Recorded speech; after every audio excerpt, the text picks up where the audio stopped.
Hello friends, Balaji institute YouTube channel पर मैं Ramakrishna Maurya GS की क्लास में आप सभी लोगों का हार्दिक स्वागत करता हूं। आज मैं जीएस के टॉप क्वेश्चन लेकर के आया हूं, जिसमें कुछ करंट के क्वेश्चन हैं, बाकी आपके जीएस के माध्यम से इकोनॉमिक, पॉलिटी और हिस्ट्री, ज्योग्राफी की दृष्टि से जो अच्छे अच्छे क्वेश्चन हैं मैं लेकर के आया हूँ। आज उनकी व्याख्या भी लेकर के साथ में आया हूँ। चलिएगा, एक तो भाई क्लास स्टार्ट करने से पहले अगर आप लोगों ने क्लास को लाइक नहीं किया है तो कर दीजिएगा और चैनल को सब्सक्राइब कर लीजिएगा अगर सब्सक्राइब नहीं किया है तो। चलेगा, आज का पहला क्वेश्चन है, पूछा जाता है, बताइएगा, नीति आयोग की स्थापना हुई थी। तो नीति आयोग की स्थापना कब हुई थी? 1 जनवरी 2000 को, 1 जनवरी 1950 को, 1 जनवरी 2015, 1 जनवरी 2020 को। तो इसका सही आंसर जाएगा ऑप्शन नंबर सी के साथ, 1 जनवरी 2015 को। देखिएगा, समझ लीजिएगा, जो अगर आपसे पूछा है योजना आयोग की स्थापना कब हुई थी, तो 1950 को। तो योजना आयोग का नाम बदल करके वर्तमान में क्या रखा गया है? नीति आयोग। तो यह नाम कब पड़ा था? 1 जनवरी 2015 को।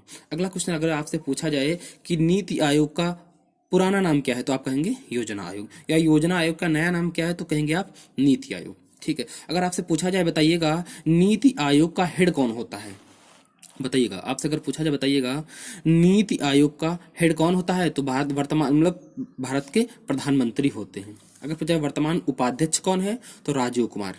अगर वर्तमान पूछा जाए सीईओ कौन है, नीति आयोग के वर्तमान उपाध्यक्ष राजीव कुमार, नीति आयोग के वर्तमान सीईओ अमिताभ कांत। ठीक है, चलिए चलते हैं हम लोग क्वेश्चन नंबर दूसरे पर। आज का दूसरा क्वेश्चन, बताइएगा, भारत की पहली पैरा बैडमिंटन अकादमी कहाँ स्थापित की जा रही है? कोलकाता, जयपुर, भुवनेश्वर, लखनऊ। तो इसका सही आंसर जाएगा ऑप्शन नंबर डी, लखनऊ।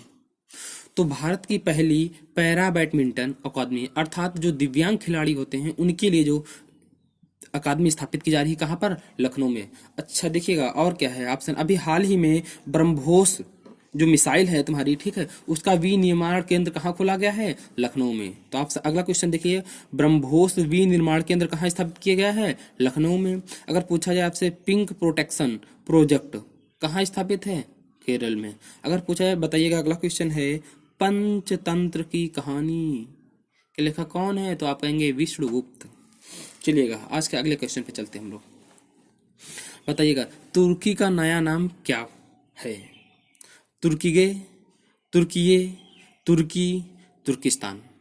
देखिए, तुर्की का वर्तमान नाम तो तुर्की था पहले पूर्व में, अब इसका नया नाम क्या आ गया है? इसका नया नाम रखा गया है तुर्कीये। देखिएगा, इसका नाम नया नहीं है। अगर पूछा जाए तुर्की से पहले इसका नाम क्या था? तुर्की ही था, बाद में इसका नाम तुर्की किया गया और फिर वर्तमान के प्रधानमंत्री ने इसका नाम फिर बदल के कर दिया, क्या? तुर्कीये।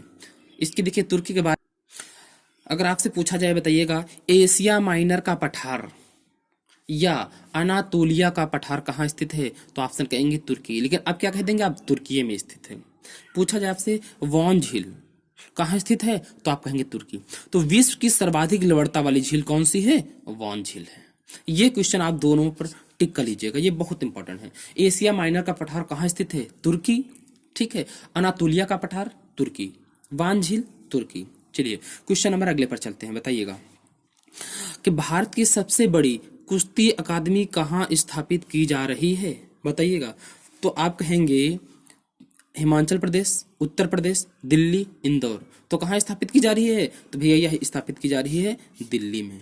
भारत की सबसे बड़ी अकादमी स्थापित की जा रही है, ठीक, हाल ही में अभी इसको स्थापित की जा रही है। तो किस मंत्रालय के द्वारा की जा रही है? तो आप कहेंगे यह रेल मंत्रालय द्वारा स्थापित की जा रही है। तो रेल मंत्रालय द्वारा कहाँ? दिल्ली में। वो भी अगर दिल्ली में भी पूछा जाए कहाँ पर, तो आप कहेंगे किशनगंज में। कहाँ पर? किशनगंज में। चलिएगा, अच्छा बताइएगा आप, वर्तमान में भारत के रेल मंत्री कौन है? तो आप कहेंगे अश्वनी वैष्णव।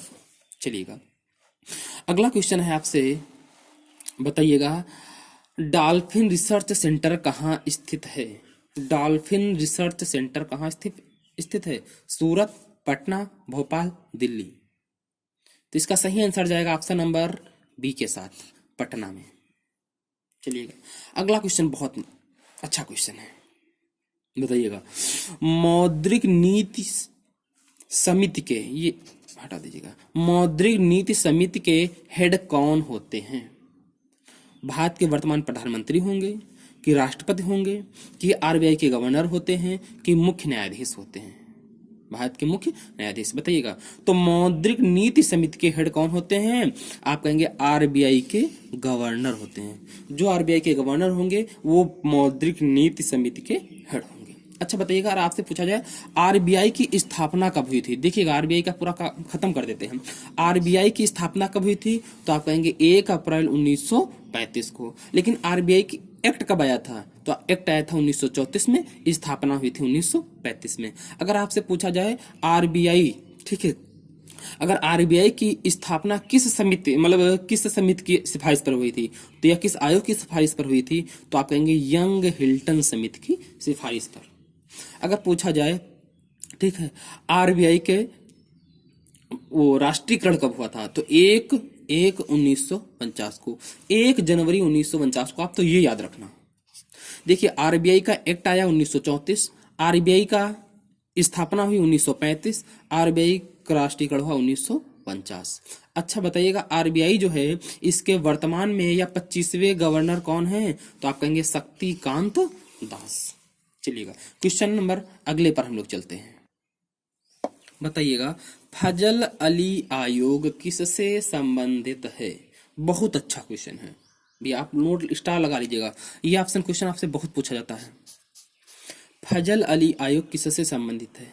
बैंकिंग सुधार से, राज्य पुनर्गठन से, चुनाव आयोग से या चुनाव से, शिक्षा से? तो आप कहेंगे फजल अली आयोग राज्य पुनर्गठन से संबंधित है। आप तो ये बताइएगा कि यह आयोग आया कब था? तो फजल अली आयोग कब आया था? तो आप कहेंगे 1953 में। अच्छा बताइएगा, भारत में भाषा के आधार पर बनने वाला पहला राज्य, भाषा के आधार पर बनने वाला पहला राज्य भारत का कौन सा होगा? तो आप कहेंगे आंध्र प्रदेश।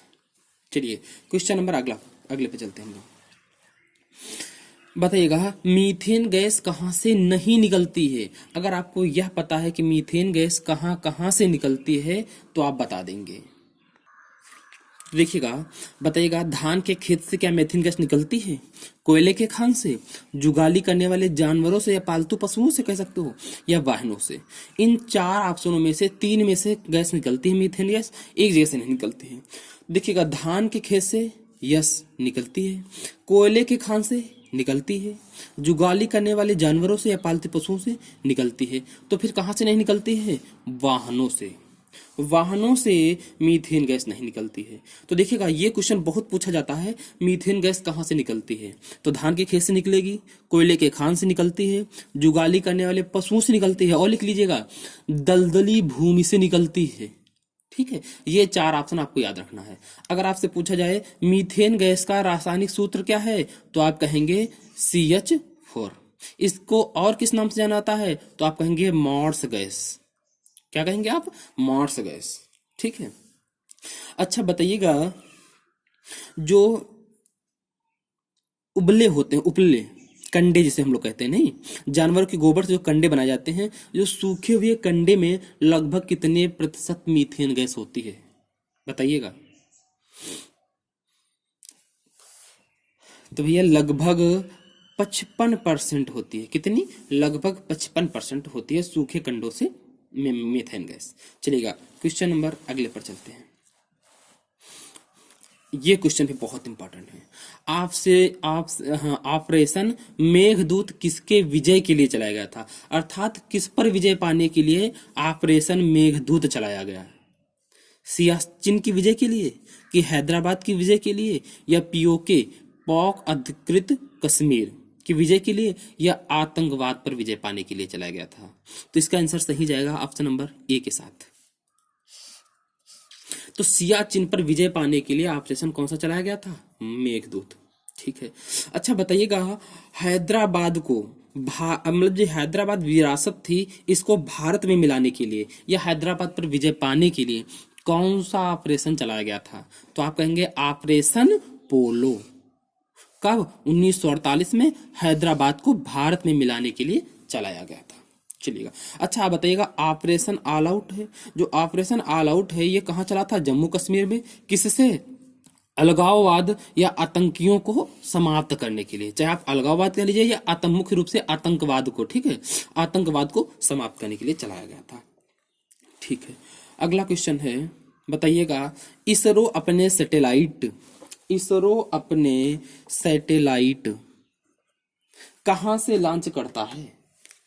ओडिशा से, श्रीहरिकोटा से, एपीजे अब्दुल कलाम द्वीप से, या तिरुवनंतपुरम से? तो बताइएगा इसरो अपने सैटेलाइट कहां से लॉन्च करता है? तो इसका सही आंसर जाएगा ऑप्शन नंबर बी के साथ, श्रीहरिकोटा। वो भी श्रीहरिकोटा में भी कहां से? सतीश चंद्र धवन केंद्र से। ठीक है, इसरो अपने सैटेलाइट लॉन्च करता है। अगर आपसे पूछा जाए तिरुवनंतपुरम में क्या, इसमें क्या है, तो आप कहेंगे विक्रम साराभाई जो केंद्र है वो कहाँ स्थित है? तिरुवनंतपुरम में। अगर आपसे पूछा जाए, बताइएगा एपीजे अब्दुल कलाम द्वीप से कौन अपना परीक्षण, ये कहाँ स्थित है? ये उड़ीसा में स्थित है एपीजे अब्दुल कलाम द्वीप। यहाँ से कौन परीक्षण करता है? तो यहाँ से भी है डीआरडीओ अपने परीक्षण करता है।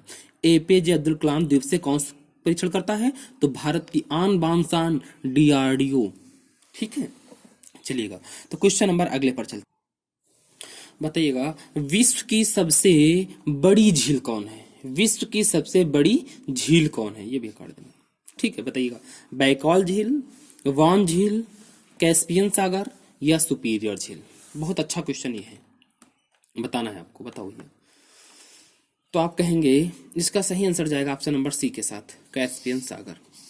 विश्व की सबसे बड़ी झील तो कैस्पियन सागर। अगर आपसे पूछा जाए, बताइएगा विश्व की सबसे खारे पानी की झील या लवणता वाली झील, तो कौन सा होगा आप?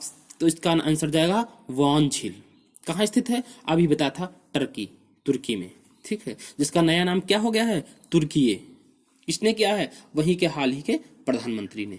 चलिएगा अगला क्वेश्चन आपसे पूछा जाता है, अच्छा और बता दीजिएगा, अगर पूछा जाए विश्व की सबसे गहरी झील कौन सी है, तो आप क्या कहेंगे? तो इसका सही आंसर जाएगा बैकॉल झील। अगर बताइएगा विश्व की सबसे मीठे पानी की झील, तो इसका आंसर जाएगा सुपीरियर झील। ठीक है, समझ गए ना? फिर समझ लीजिएगा, विश्व की सबसे बड़ी झील कैस्पियन सागर, विश्व की सबसे लवणता वाली झील वान झील, विश्व की सबसे गहरी झील बैकॉल झील, विश्व की सबसे मीठी पानी की झील तो सुपीरियर झील। चलिएगा अगला क्वेश्चन, बताइएगा साइमन कमीशन भारत कब आया? साइमन कमीशन भारत कब आया? ऑप्शन ए 1927 में, कि 1928 में, 1919 में, 1947 में। तो साइमन कमीशन भारत कब आया? दो बातें हैं, साइमन कमीशन का गठन कब हुआ और साइमन कमीशन भारत कब आया। तो इसका सही आंसर जाएगा 1928 बी के साथ। तो साइमन कमीशन भारत कब आया? 1928 में। यदि पूछा जाए आपसे साइमन कमीशन का गठन कब हुआ, तो आप कहेंगे 1927 में। चलिएगा अच्छा बताइएगा पूंगा घाटी, अगला क्वेश्चन है, पूंगा घाटी किस राज्य में स्थित है और ये पूंगा घाटी किससे संबंधित है, ये बताइएगा। तो पूंगा घाटी कहाँ स्थित है? उत्तराखंड में, कि यूपी में, कि मध्य प्रदेश में, कि लद्दाख में? तो आप बताएंगे पूंगा घाटी कहाँ स्थित है, बताइएगा। इसका सही आंसर जाएगा ऑप्शन नंबर डी के साथ, लद्दाख में। किससे संबंधित है? ये भूतापीय ऊर्जा से संबंधित है। ठीक है, अगला क्वेश्चन है, बताइएगा जैव विविधता संरक्षण अधिनियम कब आया, बताइएगा। 1986, 1920, 2020, 2002, 2009।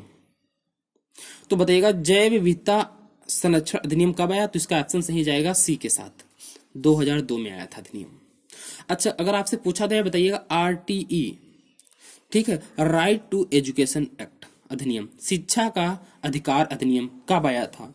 तो आप कहेंगे इसका आया तो था अधिनियम तो 2009 का था, परंतु लागू कब से हुआ था? 2010 से। अब बताइए RTI act, right to information अधिनियम, सूचना का अधिकार अधिनियम कब आया था? 2005 को। कब? वो भी 12 अक्टूबर 2005 को आया था। इसीलिए 12 अक्टूबर को कौन सा डे मनाया जाता है? आरटीआई, सूचना का अधिकार अधिनियम दिवस मनाया जाता है। बताइएगा अगला क्वेश्चन है, भारत की पहली वन नीति कब आई? 1894, 1940, 1890, 1976 में। तो इसका सही आंसर जाएगा भैया 1894 ए के साथ। भारत की पहली वन नीति कब आई थी? 1894। यदि आपसे पूछा जाए बताइएगा आजाद भारत की पहली वन नीति कब आई थी, तो आप कहेंगे 1952 में। कब आई थी? 1952 में। चलिए क्वेश्चन नंबर अगले पर चलते हैं। बताइएगा चंद्र प्रभा वन्य जीव विहार कहाँ स्थित है? चंद्र प्रभा वन्य जीव विहार कहाँ स्थित है? चंद्र प्रभा वन्य जीव विहार कहाँ स्थित है? ललितपुर, वाराणसी, चंदौली, मेरठ। इसका सही आंसर जाएगा सी के साथ, चंदौली में स्थित है। बताइएगा कजली मेला का आयोजन कहाँ होता है? ये उत्तर प्रदेश के मुख्य मेले यहाँ पर हमने नोट कर दिए हैं, 4 5 6 जो हैं। कजली मेला का आयोजन कहाँ होता है? तो बताइएगा, तो आप कहेंगे, बताइएगा कजली मेला का आयोजन कहाँ होता है? तो आप कहेंगे महोबा में, कि बलरामपुर में, कि बलिया में, कि हमीरपुर में। इसका सही आंसर जाएगा ऑप्शन नंबर ए के साथ, महोबा में। कजली मेले का आयोजन कहाँ होता है? महोबा में। अच्छा अगला नोट कर लीजिएगा ये भी भैया। ददरी पशु मेला कहाँ स्थित है? होता है बलिया में। सैयद सालार मेला बहराइच में। रथ यात्रा मेला वाराणसी में। देखिएगा रथ यात्रा, ठीक है, ये कहाँ की है? उत्तर प्रदेश मेले की बात हो रही है। खिचड़ी मेला गोरखपुर, ठीक है। अच्छा आप लोग कमेंट करके बताइएगा कुंभ मेला का आयोजन उत्तर प्रदेश में कहाँ पर होता है? ठीक है, उत्तर प्रदेश में कहाँ पर होता है, भारत में नहीं पूछ रहा हूं। बताइएगा जल में किसके होने से मिनीमाता रोग होता है? यदि जल में लेड मिला हो, या जल में पारा मिला हो, या जल में आर्सेनिक मिला हो, या जल में नाइट्रेट मिला हो, जिसके से मिनीमाता रोग होता है, तो आप कहेंगे ऑप्शन नंबर जाएगा पारा के साथ। कौन सा सही ऑप्शन? पारा। तो जल में किसके? पारे के मिले होने से कौन सा रोग होता है? मिनीमाता रोग। अच्छा जल में यदि नाइट्रेट मिला हो तो कौन सा रोग होता है? तो आप कहेंगे ब्लू बेबी सिंड्रोम, ठीक है। अच्छा बताइएगा जल में आर्सेनिक मिले होने से सबसे अधिक मृत्यु या सबसे अधिक प्रभावित राज्य कौन सा है? जल में यदि आर्सेनिक मिला हो तो इसके मिले होने से भारत में सबसे अधिक प्रभावित कौन सा राज्य हुआ था? तो आपका सही आंसर जाएगा वेस्ट बंगाल, पश्चिम बंगाल, ठीक है। चलिएगा अगला क्वेश्चन। बताइएगा पृथ्वी सम्मेलन को किस नाम से जाना जाता है? वियना सम्मेलन के नाम से, या रियो सम्मेलन के नाम से, या न्यूयॉर्क सम्मेलन के नाम से, या स्टॉकहोम सम्मेलन के नाम से? तो आप कहेंगे पृथ्वी सम्मेलन को रियो सम्मेलन के नाम से जाना जाता है। अच्छा अगला क्वेश्चन बताइएगा उत्तराखंड की मुख्य जनजाति कौन सी है? बताओ उत्तराखंड की मुख्य जनजाति कौन सी है? ऑप्शन ए है Gaddi, option B Gurjar, option C Tharu, option D Jaunsar. तो इसका सही आंसर जाएगा ऑप्शन नंबर सी के साथ। इसका सही आंसर है थारू। तो अच्छा बताइएगा जौनसार कहाँ की मुख्य जनजाति है? तो आप कहेंगे जौनसार जो है उत्तर प्रदेश की मुख्य जनजाति है, ठीक है। और उत्तर प्रदेश की कौन मुख्य जनजाति है? गोंड। थारू के साथ कौन आती है? गोंड, ठीक है। चलिए आज को हम 20 क्वेश्चन लेकर के आए थे। जो बताइएगा आप कमेंट करके कि आज की क्लास आपको कैसी लग रही है, आपके क्वेश्चन जो आज के रहे हो कैसे रहे। अगर आपको नहीं कम अच्छे लगे हो तो आप बताइएगा, हिसाब से मैं फिर और सम्मिलित करूंगा, ठीक है। आज की व्याख्या भी जो बहुत बेहतरीन थी, क्योंकि काफी हद तक मैंने अच्छे क्वेश्चन लेकर के आया था व्याख्या में। यदि आज की क्लास आपको अच्छी लगी है तो आप लोग चैनल पर जाइएगा, अगर चैनल को सब्सक्राइब नहीं किया तो कर लीजिएगा और अपने मित्रों के पास शेयर कर दीजिएगा। देखिए यह क्लास जो है मैं यहाँ से 20 से 30-25 क्वेश्चन लेकर के आता हूँ, जैसी व्याख्या होती है। यदि व्याख्या ज़्यादा हो जाती है तो 20 क्वेश्चन लाता हूँ, यदि व्याख्या कम होती है तो 30 क्वेश्चन लाता हूँ। देखिएगा यहाँ पर ये जो क्लास अब मैंने चालू की है सीरीज, इसमें मैं 1000 क्वेश्चन कराऊंगा, ठीक है। 1000 क्वेश्चनों में सोच लीजिए अगर व्याख्या कर दूंगा, जैसे एक मेला कराया था, मेले में कितने 5-6 मेले मैंने करा दिए थे, इस प्रकार कितने क्वेश्चन हो जाएंगे। जो ये क्वेश्चन है ये बहुत महत्वपूर्ण है पेपर की दृष्टि से। ये सुपर टेट और लेखपाल के लिए ये तो बहुत ही महत्वपूर्ण है, उन्हीं के हिसाब से लाए जा रहे हैं। क्योंकि देखिए सुपर टेट वगैरह में मेला है, ठीक है, सम्मेलन है, बहुत कुछ आते हैं, ठीक है सब। चलिएगा तो आज की क्लास को यहीं पर समाप्त करते हैं, ठीक। ओके, जय हिंद, जय भारत।